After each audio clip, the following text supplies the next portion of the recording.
Selanjutnya kami ingin tegaskan di kasus ini ya, peran yang membuat klien kami tidak ditahan adalah dukungan dan doa seluruh rakyat Indonesia. Jadi jangan percaya kalau ada pihak-pihak yang mengaku-ngaku merasa punya peran sehingga klien kami tidak ditahan. Apalagi mengaku-ngaku punya kapasitas untuk menyelesaikan persoalan ini dengan perdamaian-perdamaian. Ingat, justru sejak awal Jokowi tidak pernah mau damai, dan hari ini kalau kami mengambil perdamaian itu sama saja kami melakukan deklarasi pengkhianatan terhadap seluruh rakyat Indonesia, dan itu tidak mungkin dilakukan terutama oleh Pak Roy dan Pak Rismon yang selama ini sudah meyakinkan kita 99% ijazah itu palsu, 11.000 triliun ijazah itu palsu, dan seluruh rakyat sudah ikut meyakini keyakinan dari Pak Roy dan Pak Rismon. Karena itu mohon doa dukungannya. Kami akan tetap istiqomah konsisten untuk berjuang untuk membersihkan legasi bangsa Indonesia dari dugaan pernah dipimpin oleh seorang presiden berijazah palsu. Nah, dalam kesempatan hari ini karena klien prinsipal juga kami ada, kami mohon tanggapannya pertama dari Pak Roy, yang kedua dari Pak Rismon. Silakan Pak Roy. Baik, terima kasih. Jadi jelas ya teman-teman. Assalamualaikum warahmatullahi wabarakatuh. Tadi sudah diterangkan oleh koordinator non litigasi kami, Pak Ahmad Kosinuddin, bahwa kehadiran kami di sini itu adalah untuk menindaklanjuti dan kita mengapresiasi langkah dari Polda Metro Jaya yang telah menyebutkan bahwa kami akan mengajukan sejumlah nama.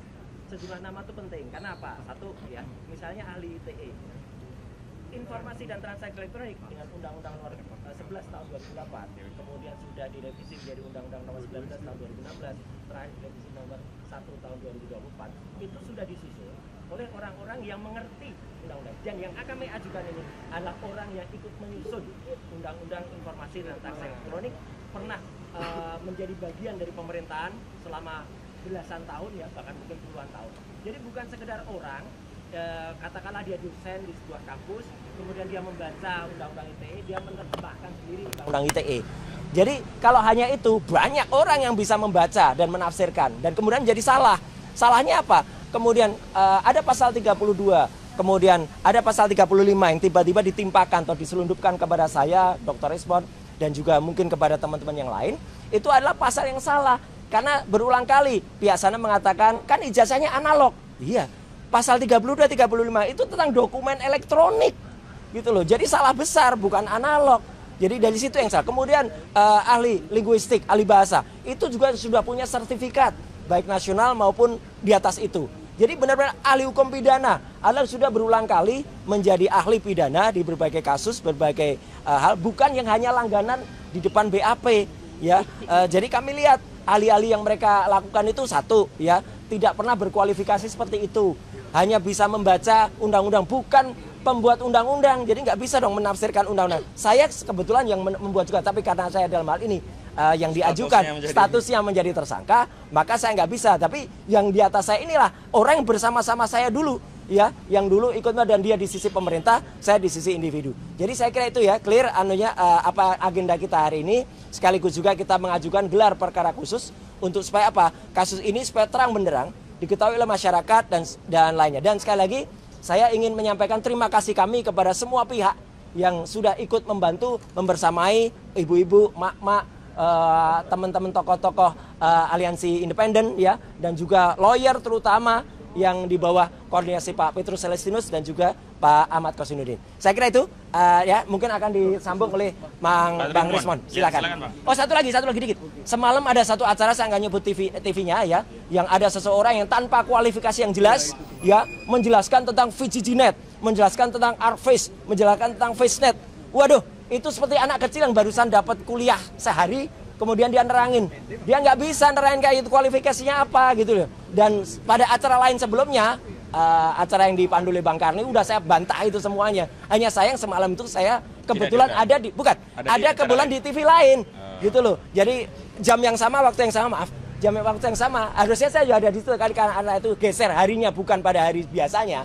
Maka komitmen saya pada TV yang lain tersebut saya lakukan. Jadi jelas ya, kalau ada orang yang menerangkan tidak dengan kepandaiannya, tidak dengan keahliannya, lah itu sama aja omong. Dan satu lagi yang pasti, apapun ijazah yang tampilkan tetap tidak ada lintasan stempelnya. Semalam dia ditanya, lintasan stempelnya mana? Bingung lagi, ngomong kanan ngomong kiri. Silakan, Dr. Rismon. Dr. Rismon. Ya. Tentang apa ini, Bang? Ya, hari ini. Hari ini kami diwajibkan ya, wajib lapor tiap hari Kamis. Terima kasih Pak Penyidik, ya. Artinya kami juga kayaknya jadi tahanan kota nggak? Enggak. Oh enggak, ya, enggak, belum. Jadi kami sedang mengajukan ahli-ahli, ya, yang pakar di bidang undang-undang ITE dan praktisi ITE, untuk membuktikan bahwa apa yang kami lakukan murni dalam koridor apa yang disebut dengan ilmu digital image processing, ya, digital image processing, di mana kami dituduh untuk mengedit dan merekayasa, ya, bagian dari citra dari ijazah Joko Widodo, ya, padahal hal itu sangat umum dilakukan dalam ilmu digital image processing. Jadi kepolisian seharusnya tidak sembrono, ya, hanya karena 3 ahli kepolisian yang sering dipakai, ya, di meja penyidikan, langsung basis itu dipakai untuk menuduh kami mengedit. Ya, sampai saat ini, detik ini pun kepolisian tidak bisa menunjukkan mana yang kami edit. Oleh karena itu, kepada Prof. Jimli, ilmuwan, peneliti itu jangan dibungkam lah, Pak. Ya, kalau cari pasal, cari salah itu gampang. Ya, jadi tolong jaga demokrasi di Republik ini, ya, supaya ke depan, ya, generasi ke depan tidak lagi takut untuk bersuara, melakukan kajian-kajiannya, menuliskan buku dan lainnya, tetapi diancam dengan undang-undang ITE 32-35 yang ancamannya sampai 12 tahun. Ini bisa jadi terjadi pada kami dan besok kepada kalian, ya. Jadi kita harus bela demokrasi di Republik ini. Apapun itu kita berhak loh, ya, menganalisa dokumen publik dari seorang pejabat. Oke, gitu ya. Terima kasih. Oke, penutup Bang Jahmada Girsang, silakan Bang. Silakan masuk, Bang. Bang Jagir. Oke, rekan-rekan sekalian, tadi sebenarnya sudah dijelaskan sama rekan Koji, prinsipal kita Roy dan Rismon. Saya mau rangkum saja. Apa tugas kita di Polda hari ini? 1, wajib lapor diri bagi 3 tersangka, tapi jadwalnya beda-beda. Kedua adalah mengajukan gelar perkara khusus, yang ini tertunda dari sejak awal. Ketiga, mengajukan ahli dan saksi ahli meringankan. Oke?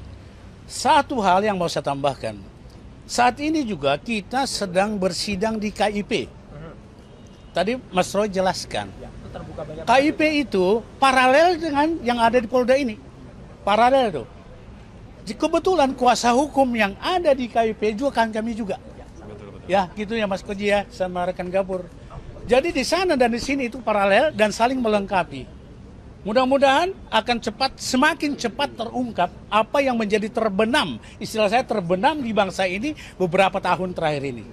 Itikat kita baik dan basic Mas Roy dan Bang Risman itu akademik, ilmiah, saintifik. Sekali lagi kami tekankan, jika ada yang masih bicara di luar sana, di luar akademik, itu out of service.